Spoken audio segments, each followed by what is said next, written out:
اتنے انٹرسٹڈ نہیں لگ رہے اب گورنمنٹ کا پارٹ بننے میں. میرا خیال ہے کہ ان کی پولیٹیکل کنسلٹریشنز جو ہیں ان کے بعد وہ یہی کنسلٹیشنز کے بعد انہوں نے شاید یہی فیصلہ کیا ہے کہ ان پارٹیز کے ساتھ کوئی دشمنی نہیں کرنی, but now probably he will have to sit in the opposition for a while. This is what he wants. P T I جو ہے اس نے یہ فیصلہ کیا تھا. اس میں توصیف صاحب میرا یہ خیال ہے کہ مولانا نے ہنٹ دیا تھا پہلے. انہوں نے ایک دن پہلے جو انٹرویو پریس کانفرنس میں ان سے سوال ہوا, تو ان سے جب یہ سوال ہوا کہ جی آپ ان کے بھی قریب ہوں گے, تو انہوں نے کہا کہ جی ہماری ان سے کوئی فزیکل لڑائی نہیں ہے, دماغوں کی لڑائی ہے, وہ کم ہو جائے گی.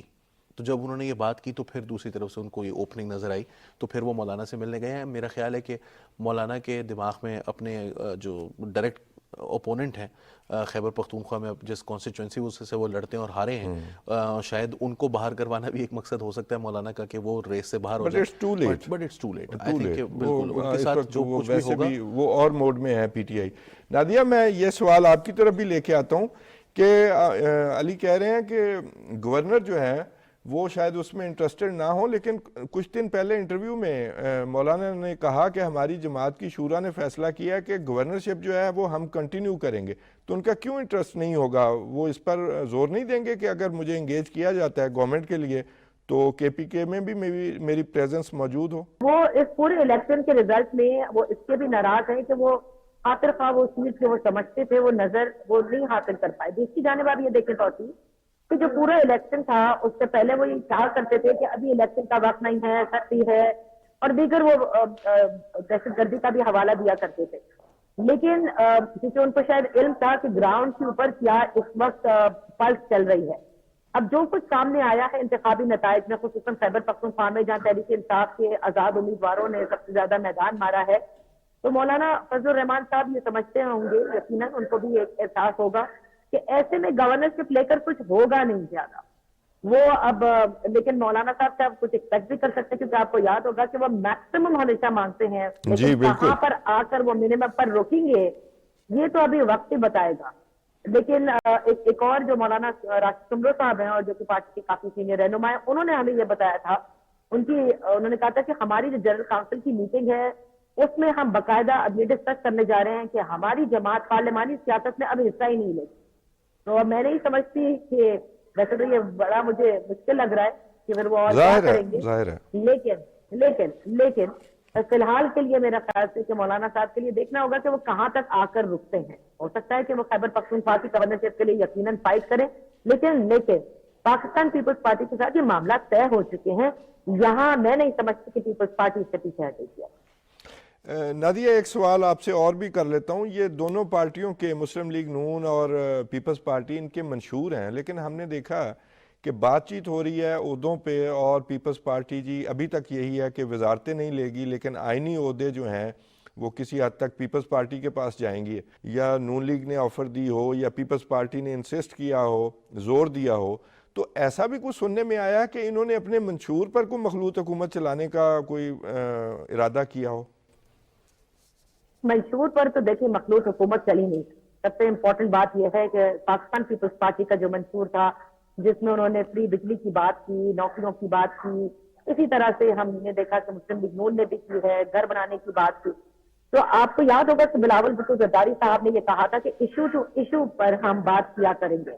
یعنی اس سے صاف ظاہر تھا اب پرائیویٹائزیشن جو ہے اسٹیٹ اون انٹرپرائزز کی یہ انتہائی ضروری ہے. آئی ایم ایف کا بھی زور کئی عرصے سے ہے, جو اس وقت کا نگراں سیٹ اپ ہے, انہوں نے اس پر بڑا کام کیا ہے.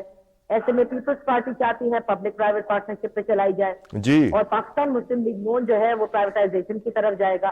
تو میرے خیال سے یہ جو اب سیٹ اپ بننے جا رہا ہے اس میں کابینہ کا حصہ اسی لیے پیپلز پارٹی نہیں بنے گی کیونکہ جو سخت فیصلے لینے ہیں معاشی اشاریہ حاصل کرنے کے لیے یا ڈائریکشن میں جانے کے لیے, اس میں اگر پاکستان پیپلز پارٹی عمل دخل یا اپنا حصہ ڈال لیتی ہے تو اس کے بعد جو الیکشن ہوں گے اس بڑا مشکل ہو جائے گا. تو میرے خیال سے یہ جسے کہتے ہیں نا کہ آن دا لیسٹ رکھنا ہوگا پی ایم ایل این کو کہ پیپلز پارٹی اس وقت حکومت میں رہتے ہوئے بھی اپوزیشن کی سیاست آپ کو زیادہ کرتی نظر آئے گی. علی, یہی سوال کہ یہ ازمپشن ہے نا کہ جی اس بنیاد پر کبھی ہم اس کا کندھا نہیں دیں گے, جو برے فیصلے ہوں گے تو ہم کہیں گے ہم تو اس میں شامل نہیں تھے. لیکن کسی حد تک یہ الائنس تو ہے, پبلک کو پتہ تو ہے کہ اگر زرداری صاحب پریزیڈنٹ ہیں تو پھر ایک مخلوط حکومت تو ہے. اور پھر جیسے نادیہ نے کہا کہ کل کو اگر کوئی معاملات ایشو ٹو ایشو جو سیاست کی بات ہو رہی ہے, ایسا آپ اتفاق کرتے ہیں کہ ایسا ہوگا؟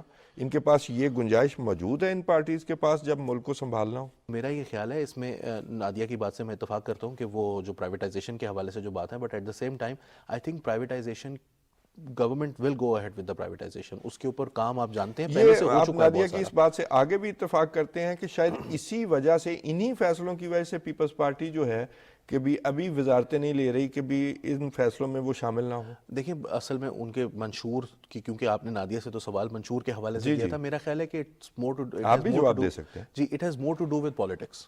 وہ یہ چاہتے نہیں ہیں کہ ان مشکل فیصلوں کا بار اٹھانا ان کو پڑے. نادیہ کیا کہتی ہیں, آپ کے بھی اس طرح گین کر سکیں گے؟ نہیں, میں نہیں سمجھتی توسیع. دیکھیں پاکستان پیپلز پارٹی نہ کہے کہ ہم کابینہ کا حصہ نہیں ہے, لیکن آپ حکومت کا حصہ ہے. ٹھیک اسی طرح سے جیسے متحدہ قومی موومنٹ پر یہ کہا جاتا تھا کہ بھائی آپ کیوں حکومت کا ساتھ دے رہے ہیں اور بعد میں اچانک سے آپ نکل جاتے ہیں, تو چاہے اس وقت تو خیر ان کے پاس وزارتیں تھیں, لیکن پاکستان پیپلز پارٹی یہ نہیں کر سکتی کہ ہم نعرے ووٹ سے وزیر اعظم بنیں گے, ہم آئینی عہدوں پر رہیں گے, لیکن ہم حکومت کے مشکل فیصلوں کا بار نہیں ہوتا. اور دیکھیں پنجاب میں جو گیم فیس کرنے والی بات ہے نا, آپ یہ نہ بھولیں کہ مریم نواز صاحبہ جو کہ وہاں کے وزیر اعلیٰ کے لیے اب نامزد امیدوار ہیں, نواز شریف صاحب کی یہ پوری کوشش ہوگی کہ مریم نواز صاحبہ کی وہ ٹریننگ کریں, اور نواز شریف صاحب پنجاب کو چلانا بہت اچھی طرح اور وہ ایک کامیاب وزیر اعلیٰ ثابت ہوں, کہ وہ کامیاب وزیر اعلیٰ ثابت ہو. تو دیکھیے جو مشکل فیصلے پیٹرول کے ہوتے ہیں, پیٹرول کی قیمتیں بڑھانے کے ہو, بجلی کے نرخ بڑھانے کے ہو, گیس کے نرخ بڑھانے کے ہو, سبسڈیز وڈرا کرنے کے ہو, یہ تمام تر فیڈرل معاملہ ضرور ہوتا ہے, رائٹ. وہاں شہباز شریف صاحب بیٹھے ہوئے ہوں گے, لیکن جو دیگر ایڈمنسٹریٹو باتیں ہیں نا, جو کل مریم نواز صاحبہ نے ایک بڑی چیک لسٹ کی تھی کہ وہ کیا کیا کرنا چاہتی ہیں, میرے نزدیک یہ ہے کہ شاید نواز شریف صاحب کی یہ پوری کوشش ہوگی کہ ان کی صاحبزادی ایک بہت اچھی ایڈمنسٹریٹر بنے, لوگوں کے کام ہو, اسپتال کھلے, اسکول ہو, پانی ملے, یہ تمام جو لوگوں کے یہ والے مسائل ہیں ان کو ضرور وہ حل کرنے میں کامیاب ہوں گی. تو اور یقیناً یہ بھی بہت مشکل کام ہے, یہ کوئی آسان کام نہیں ہوگا. پورے پنجاب کا یہاں پہ ذکر کر رہی تھی وہ, اور دوسرے 12.5 کروڑ کا صوبہ ہے جی, کوئی مذاق نہیں ہے. بالکل بالکل. اور پھر دیکھیے پنجاب چلانے کے لیے آپ کو کیا کرنا ہوگا کہ آپ کے NFC ایوارڈ کا جو چیئر ہے PFC میں جائے, وہ بالکل ٹھیک ہو, کہ وہ تمام معاملات it's going to be a daunting task as he said it yesterday, but at the same time یہ پوری کوشش ہوگی کہ وہ کامیاب ہو. اگر وہ کامیاب ہوتی ہیں تو کیا پاکستان پیپلز پارٹی وہ گراؤنڈ جو اسے گین کرنی ہے پنجاب میں وہ کر پائے گی؟ میرے خیال سے یہ بہت مشکل ہوگا. یہ ماڈل جو ہے علی, یہ جو کہ جی پنجاب میں آپ کام کر کے دکھائیں, جیسے نادیہ نے کہا, مریم نواز صاحبہ نے کل جو پریس کانفرنس بھی کی, تو یہ ماڈل پھر زیادہ کامیاب نہیں کہ بھی آپ فیس کریں, کامیاب کر کے دکھائیں اور مسائل سے نکل کر دکھائیں, اور اس کے لیے پھر آپ آگے کے لیے آپ کی جو ہے وہ منزل آسان ہو. مریم کا جو ایجنڈا انہوں نے کل بیان کیا ہے کہ وہ IT سٹیز بنانا چاہتی ہیں, وہ ہر ڈسٹرکٹ کے اندر جو ہے وہ ڈیولپمنٹ کرنا چاہتی ہیں, ہاسپٹلز بنانا چاہتی ہیں, نرسز کو نوکریاں دینا چاہتی ہیں, خواتین کے. تو یہ ماڈل زیادہ کامیاب نہیں؟ آئی تھنک کہ یہ وہی ماڈل ہے جس پر شہباز شریف صاحب پہلے ورک کر چکے ہیں بہت سال. تو Maryam Nawaz will also have to come up with something new, something different. اور جو یہ PIF کی اسکالرشپس ہیں, PEF کا کام ہے, ایکسیلنٹ پروجیکٹس, اس میں کوئی شک نہیں ہے, بٹ لیکن کچھ نیا بھی کرنا ہوگا. ایک بریک کا وقت ہوا چاہتا ہے, اس لیے میں آپ کو کٹ کر رہا ہوں. ناظرین ایک چھوٹا سا بریک, اور اس کے بعد ہم دوبارہ حاضر ہوتے ہیں اور اپنے اگلے موضوع پر دونوں مہمانوں سے گفتگو کریں گے.